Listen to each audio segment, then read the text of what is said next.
La conférence internationale de Cuba consacrée à la célébration de la décennie des afrodescendants telle que consacrée par les Nations Unies vient donc de s'ouvrir ici à La Havane dans ce centre international de conférence. Il y a eu plusieurs allocutions mais c'est celle du professeur Robert Ducé, le ministre togolais des Affaires étrangères et des Togolais de l'étranger qui aura le plus marqué. Il a franchi le pas en demandant à ce que l'esclavage soit reconnu désormais comme étant un génocide.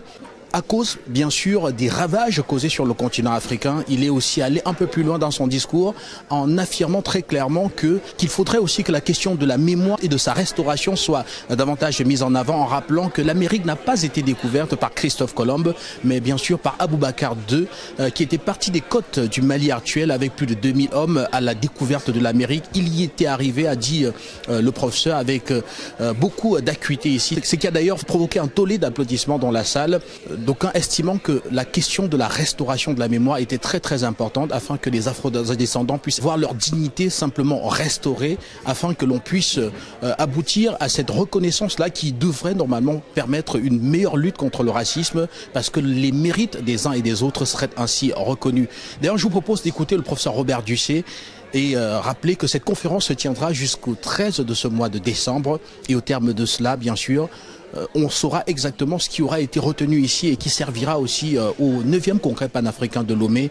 Rappelez que le professeur Ducé a aussi tenu à adresser quelques invitations pour ce congrès panafricain qui devrait, tel que décidé par l'Union africaine, permettre une meilleure intégration dans les décisions qui seront prises sur le continent des afrodescendants. Quand nous venons en Amérique, on nous a fait croire et comprendre pendant des années dans les livres d'histoire que l'Amérique est découverte par Christophe Colomb. Saviez-vous que l'Amérique n'a pas été découverte par Christophe Colomb? Saviez-vous que le premier à mettre pied sur le continent américain est un Africain? Et il s'appelle Aboubacar II, le roi Mansa. En 1310 déjà, Aboubacar II, avec à peu près 2000 bateaux, a quitté la côte occidentale africaine pour rejoindre le Nouveau Monde, appelé l'Amérique. Mais parce que l'histoire du monde a été falsifiée, parce que le mensonge a été érigé en vérité, on nous a fait croire, on nous a fait lire, on nous a appris que l'Amérique est découverte par Christophe Colomb. Et certains peuples du monde, jusqu'à ce jour, se permettent même de célébrer Columbus Day. S'il y avait un day à célébrer, s'il y avait un jour à célébrer, ça va être le jour de Mansa ou d'Aboubacar II. C'est ça la vérité de l'histoire. C'est Aboubacar II, en effet, qui a conduit cette expédition et qui a permis aujourd'hui de découvrir ce continent dont vous êtes les vibrants représentants, dont vous êtes les peuples dignes de cette partie du monde. Et nous, venus d'Afrique, nous sommes fiers de venir vers vous. Mais nous sommes également fiers, Madame la Première ministre, Monsieur le ministre, chers invités, parce que Cuba a joué un rôle important. Nous sommes fiers sur 3 points de venir à Cuba, parce que Cuba est l'un des pays qui a accueilli les premiers Africains qui ont été déportés, les premiers Africains qui ont été arrachés à l'amour de leur peuple, de leur continent, de leur terre, et qu'on a amenés ici.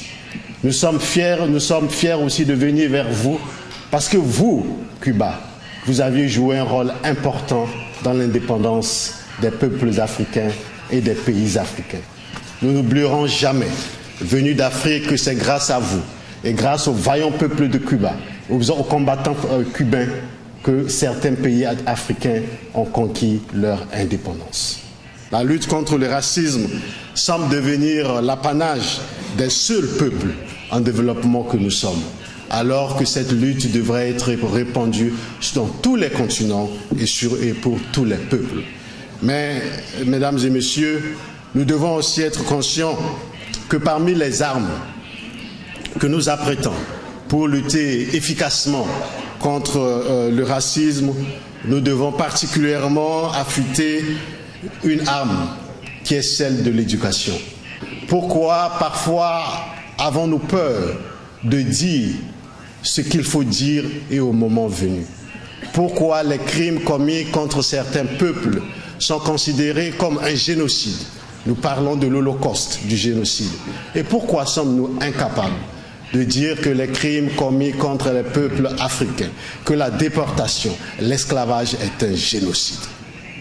Nous devons avoir le courage de dire et de mettre dans nos dictionnaires, d'apprendre à nos enfants et petits-enfants que l'esclavage contre les peuples noirs d'Afrique, que l'esclavage contre les peuples africains est un génocide. Et ce génocide doit un jour être reconnu par les Nations Unies. Chers représentants des Nations Unies, mes collègues.